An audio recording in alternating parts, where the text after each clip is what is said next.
अवतल दर्पण का उपयोग, यूजेस ऑफ कॉन्केव मिरर। देखेंगे कि अवतल दर्पण का उपयोग कहाँ कहाँ होता है और कैसे हम पहचान करेंगे कि यहाँ पे अवतल दर्पण है या उत्तल दर्पण है। तो अभी का जो टॉपिक है वह अवतल दर्पण है। तो ध्यान से हमें समझना है कि अवतल दर्पण का उपयोग कहाँ होता है।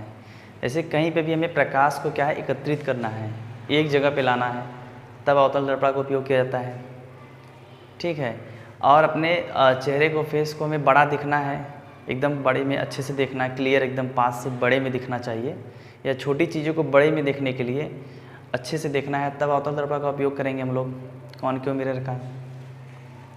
और या फिर यही सब चीज़ें हैं। हाँ, मेन तो यही बस है, प्रकाश को एकत्रित करना, इकट्ठा करना, प्रकाश को तेज करना और प्रतिबिंबों को बड़ा देखना। तो ये सब चीज़ें जब हमें करना होगा तो हम किसका उपयोग करेंगे, अवतल दर्पण का। तो बड़ा आसान है। देखिए पहला क्या है, इस दर्पण का उपयोग दाढ़ी बनाने के समय प्रयोग किया जाता है, शेविंग करते समय प्रयोग किया जाता है। क्योंकि देखिए शेविंग करते समय हमें काफ़ी पास में देखना होता है, और पास में देखेंगे और शेविंग करेंगे तो बड़े बड़े दिखेंगे, एकदम क्लियर दिखेगा, आराम से हम शेविंग कर सकते हैं। ये सब चीज़ें जो हैं काफ़ी बड़ी दिखेंगी और कोई परेशानी नहीं होगी, कोई प्रॉब्लम क्रिएट नहीं होगी। तो प्रतिबिंब को बड़ा देखने के लिए, दाढ़ी बनाने के लिए प्रयोग किया जाता है। उस समय क्या होता है कि जो अवतल दर्पण में मुख्य फोकस और ध्रुव के बीच रखी वस्तु का जो प्रतिबिंब बनता है सीधा बनता है। ठीक है, क्योंकि हम जानते हैं कि अवतल दर्पण में जो प्रतिबिंब बनता है हमेशा उल्टा बनता है, लेकिन एक ऐसा कंडीशन है वहाँ पे अवतल दर्पण में प्रतिबिंब हमेशा सीधा बनाता है और बड़ा बनाता है। कब? जब ध्रुव और मुख्य फोकस के बीच में आ जाता है। तो देखिए इस टाइम जब एकदम पास से देखेंगे हम लोग तो हमारा जो प्रतिबिंब बनेगा, यानी जो हमारा फेस उस मिरर में आएगा एकदम सीधा बनेगा, हमारे फेस से बड़ा बनेगा और साफ साफ दिखेगा, और दूर कर लेंगे तो उल्टा दिखेगा।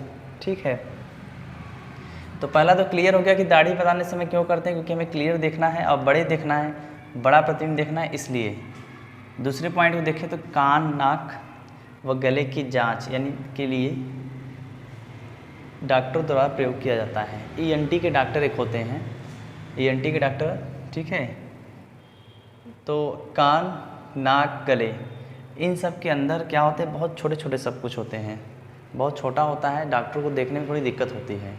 तो उसे सही रूप से देखने के लिए, जैसे हमारे कान में कोई प्रॉब्लम हो गई, हमारे गले में कोई प्रॉब्लम है या नाक में कोई प्रॉब्लम है, तो उन्हें देखने के लिए कि भाई प्रॉब्लम क्या है, अच्छे से स्पष्ट रूप से देखने के लिए हमें यूज करना होगा, उपयोग करना होगा अवतल दर्पण का, कॉन्केव मिरर का। क्योंकि उसमें कोई प्रॉब्लम होगी तो वह बहुत अच्छे से देखेगी और बड़े बड़े में देखेगी।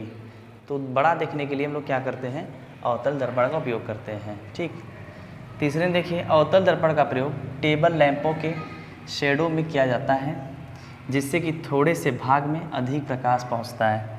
देखिए अब यहाँ क्या होता है, शेडो का मतलब जैसे कि टेबल लैंप क्या होता है, टेबल तो देखे होंगे, टेबल पे एक लैंप लगा होता है, इस टाइप से एक लैंप बना होता है। मान लीजिए यही है, एक लैंप टाइप का मैं बना रहा हूँ मान लीजिए, और ये जो ऊपर का जो भाग होता है ना, इसी को शेड कहते हैं।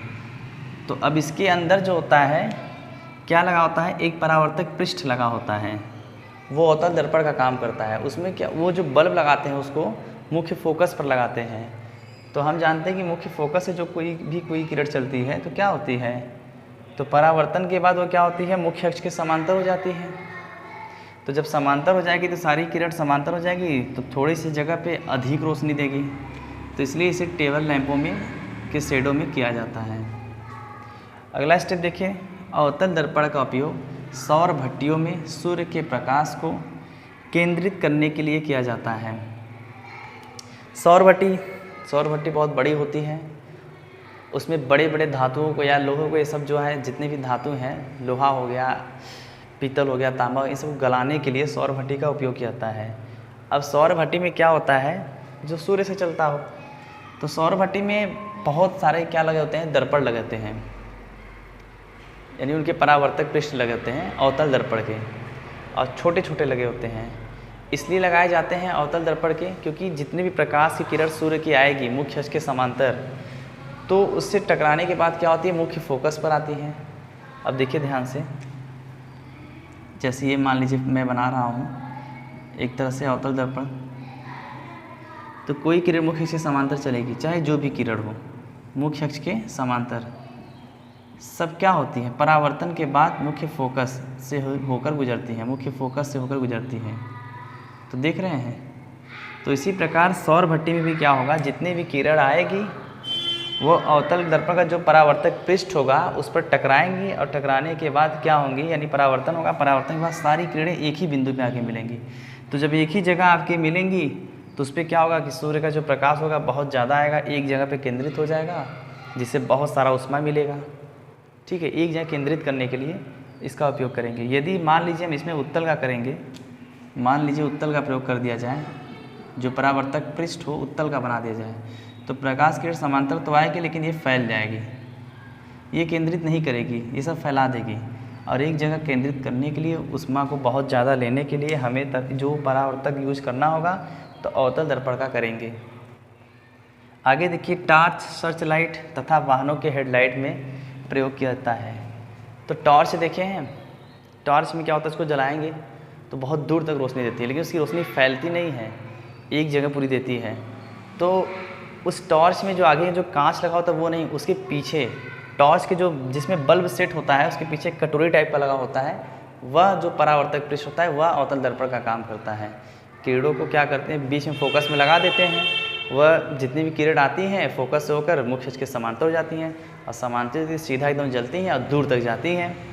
ऐसे देख लीजिए, सर्च लाइट, वाहन की हेडलाइट, जैसे वाहन में बाइक हो गया, 4 व्हीलर 2 व्हीलर जितने भी हैं, इन सब में बल्ब में देखेंगे तो बल्ब जिसमें सेट होता है, एक होल्डर लगा होता है, उसके पीछे एक परावर्तक पृष्ठ होता है। वह जो परावर्तक पृष्ठ होता है वो अवतल दर्पण का काम होता है। मान लीजिए वो बल्ब, वो जो है बाइक में जो लगा है जिसमें बल्ब सेट है, जैसे ये देखिए, जैसे मान लीजिए बल्ब इसके अंदर सेट है, तो ये जो पीछे का लगा होता है उसको बाहर निकाल देंगे तो उस समय किरण देखिए जो प्रकाश निकलेगी दूर तक नहीं जाएगी। तो जिसमें बल्ब सेट होता है, जो पीछे एक लगा होता है, वो जो चमकीला टाइप का होता है वही जो काम करता है परावर्तक पृष्ठ का। तो वो किस टाइप का होता है, यानी किस प्रकृति का काम करता है, तो अवतल दर्पण के टाइप का काम करता है। वह क्या होती है, प्रकाश की किरणों को बहुत दूर तक ले जाती है, ठीक है, और काफ़ी अच्छे से रोशनी देती है। तो हम समझ गए। तो हमें इनकी पहचान करने के लिए बहुत सिंपल है। हमें कैसे मालूम चलेगा कि यहाँ अवतल दर्पण का उपयोग हुआ है या अवतल दर्पण के परावर्तक पृष्ठ का उपयोग हुआ है। यदि देखिए जो रोशनी है दूर तक जा रही है, काफ़ी फैलाव कम है, उसकी रोशनी बस सीधे जा रही बहुत दूर तक, और उस टाइम क्या होता है कि अवतल दर्पण के परावर्तक पृष्ठ का उपयोग होता है। प्रतिबिंब को बड़ा देखना है, काफ़ी बड़ा देखना है, अच्छे से देखना है पास से, तब भी अवतल दर्पण का उपयोग होता है, ठीक है। और कहीं क्या होता है, प्रकाश को एकत्रित एक जगह पे लाना है, सारे प्रकाश को एक जगह पे केंद्रित करना है, तो समझिए कि अवतल दर्पण का उपयोग हुआ है या अवतल दर्पण के परावर्तक पृष्ठ का उपयोग हुआ है। टॉर्च हो गया, सर्च लाइट हो गया, इन सब में देखिए प्रकाश फैलता नहीं है, सीधे जाता है और एक जगह जाता है और काफ़ी ज़्यादा प्रकाश होता है, एक जगह पे एकत्रित हो जाता है। तो इस टाइप का जितने भी होते हैं अवतल दर्पण होते हैं या अवतल दर्पण के परावर्तक पृष्ठ होते हैं। तो हम समझ गए 3 बातें कि भाई अवतल दर्पण की पहचान कैसे होगी, कैसे।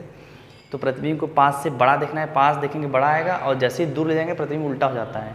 पास में देखेंगे बड़ा दिखेगा और सीधा दिखेगा, और दर्पण को दूर लेकर चले जाएंगे तो हमारा ही प्रतिबिंब उल्टा दिखेगा, ठीक है। तो सीधा जब दिखे, ऐसे पास देखने सीधा देखे, दूर देखने उल्टा देखे, तो समझिए कि अवतल दर्पण है और हमें अपने प्रतिबिंब को अच्छे से देखना है, बड़ा देखना है हर एक पार्ट्स को, तो अवतल दर्पण का उपयोग करेंगे।